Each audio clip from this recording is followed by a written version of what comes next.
Davlat rahbariga kecha kumushdan yasalgan shaxmat donasi shoh sovg'a qilindi O'zbekiston yoshlari nomidan va bu haqda nima uchun gapiryapman?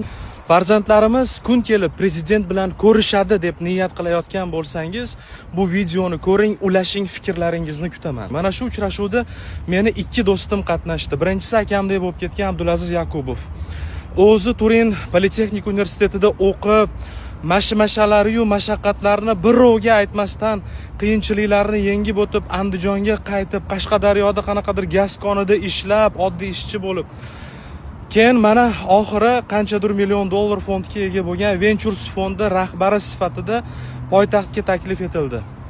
Alisher Sa'dullayev o'zi telefon qilib, Abdulaziz, siz ishga kelishingiz kerak debdi. Qarang, Amerikaga borib keldim mana shu ishim orqasidan. Menga 3 yil avval Amerika daftari, orzu daftariga Amerikani yozish xayolimga ham kelmagan, ruh vizasi murakkab derdim, lekin kutmagan joyimdan yo'lim ochildi deydi. Muvaffaqiyat yaratganning istagi bilan ilmingiz orqali kelishiga yana bir bor amin bo'ldim. Endi mana shu shaxmat donasi haqida gapiraman. Sultonmurod Farhodov meni azaliy do'stlarimdan bittasi, bosib o'tgan yo'lini ko'z oldimga keltirdim. Qarang, Sultonmurod yillar davomida zargarlikni o'rgataman deb o'quv markazi ochib, ishi yurishmasdan juda ko'p aytdik. Boshqa ishga o'tasammikan, to'xtatasammikan, o'rtoq sabr qilaveraychi, rivojlantirishga harakat qilaveraychi dedi. Oxiri mana ona tilimi, adabiyotmi darsligiga kiribdi shu bola.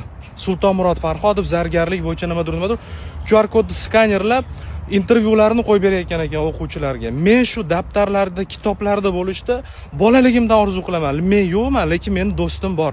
Hunarini, ilmini orqasida.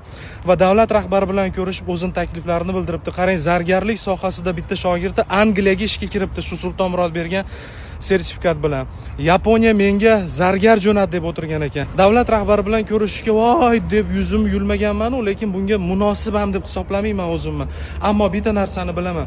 Har doim tanish-bilishchilik, mashaqqat, tanka bo'lish kerak degan fikrlarni shuning uchun ham rad etaman. Shu ikki do'stim bunga yaqqol misol. Sizning ham farzandingiz davlat rahbarining qo'lini olib, ularga takliflarini aytib, olqishlarga sazovor bo'ladigan farzandlardan bo'lsin. Buning uchun o'zingagina, o'zigagina ishon, ilmingga ishon deb qayta va qayta takrorlang.